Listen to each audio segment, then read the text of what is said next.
Francisco. I'm not sure if we have Spanish questions, but we'll start in English, and if we have any in Spanish, we'll do those at the end. First question for Francisco. We could start with Christina on the far left. Francisco, just in terms of the leadoff spot, philosophically, what's sort of your approach there? What are you trying to accomplish in that role? I want to gather as much information as I can, not only for myself but for the guys behind me, and then share that knowledge and let them do whatever they got to do with it. It could be information could be in one pitch, or it could be in 10 pitches.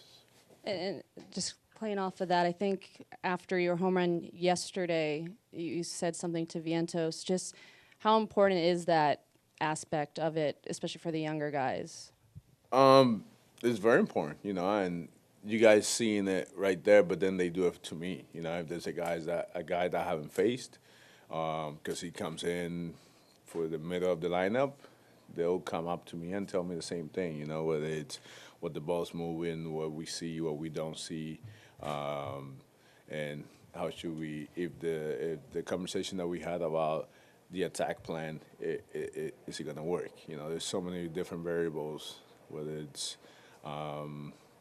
sun, shadows, there's a lot of different variables that studying in film might not tell you what it's going to be like in the moment. Tim, down here on the front right. What did you think of not being selected as a Gold Glove finalist? I thought that it's let me see how I can put this one. That I had a good defensive year, but I guess there's other players that had a better defensive year than me. And then that was it. At the end of the day, I'm trying to win a World Series. I'm trying to make it to the World Series and then win it. And I guess hopefully next year I get a chance at it again. That's what Mendy thought you would say. He's right. He knows his players. Go to Shy in the back on the left side. Thanks. Francisco, as a guy who's done some hitting third, hit second career, as well as a lot of leadoff, how do you look at the benefits that you can offer out of the leadoff spot in terms of getting your team started and getting extra at-bats versus maybe the ability to do a bit more damage second, third with more runners on base and maybe driving more runs there? My approach doesn't really change whether I'm hitting first, second, third, fourth, wherever in the lineup. Just because I'm leading off doesn't mean I'm gonna go slap the ball the other way, or bunt more, or take more pitches. Just because I'm hitting third doesn't mean I'm just gonna pull the ball more and hit more home runs. I am who I am, and I just take the same approach in every spot, every spot in the lineup, wherever I get put on.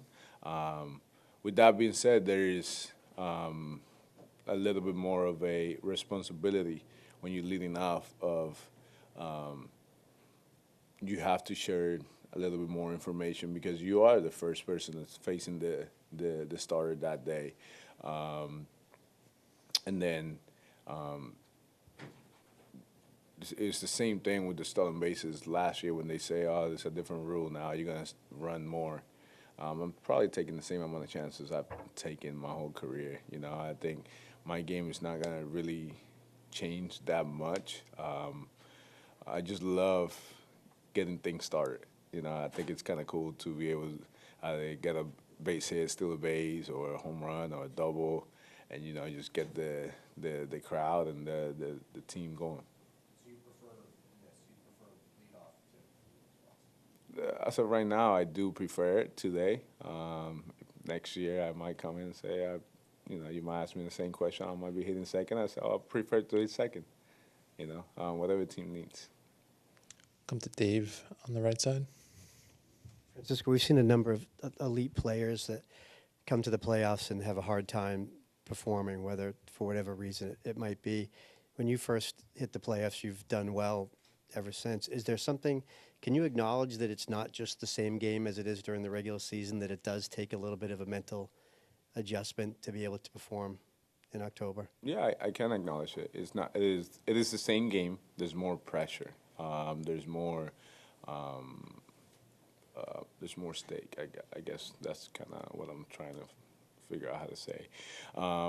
With that being said, every pitch matters a little bit more. Every swing matters a little bit more. Every at bat could be decisive whether you play a game tomorrow or not.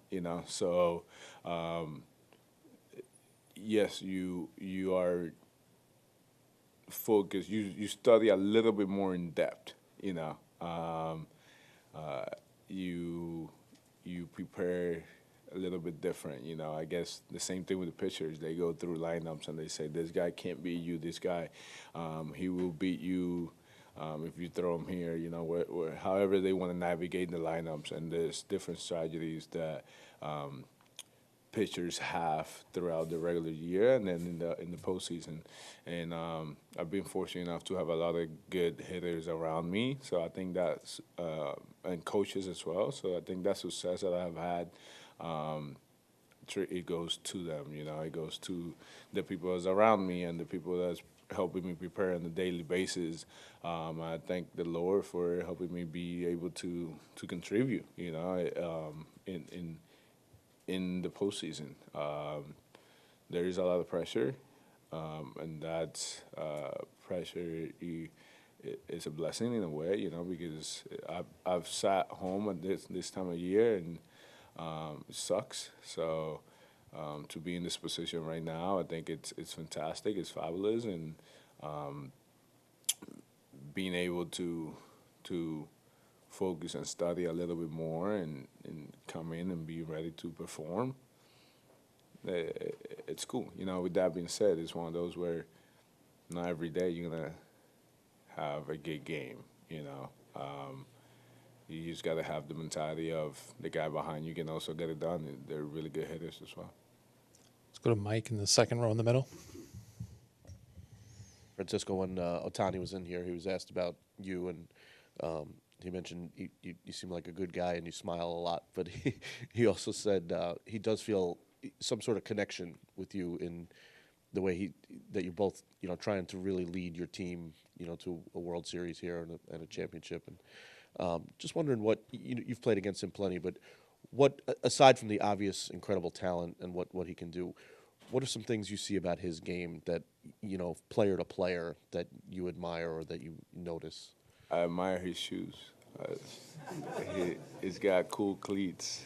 I admire the ability to stay within himself. He's a guy that from day one has had a lot of pressure on him. I've been a lot of eyes and cameras on him, and his ability to stay within himself and to not get too big, and to stay the course. That to me, that's brilliant. He's done a fantastic job of everywhere he's gone. He has managed to maneuver himself the right way, and he plays the game the right way. I respect that. I feel like he respects his peers, whether they're wearing the same uniform or the other uniform.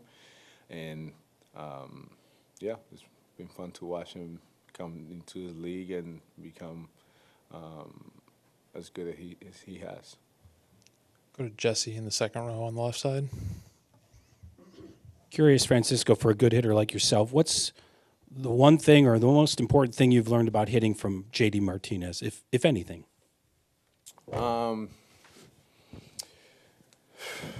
JD has helped me a lot, but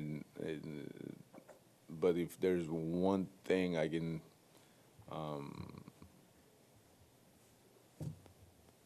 take from him is that there's principles to hitting, and if I've learned to look at my swing a little bit more because there, like he said, there's principles to hitting and there's things that you got to check, and if they're correct, you should be hitting. So I've appreciated the way he has gone about it this year, and he's been one of the best hitters in this decade. And he's extremely knowledgeable. So I respect him a lot. And yeah, he's a book of. He's got a lot of things when it comes to hitting, a lot of drills and stuff. So he's fantastic. You got one more for Francisco? All right, Francisco, thank you. We'll see you tomorrow. Yes.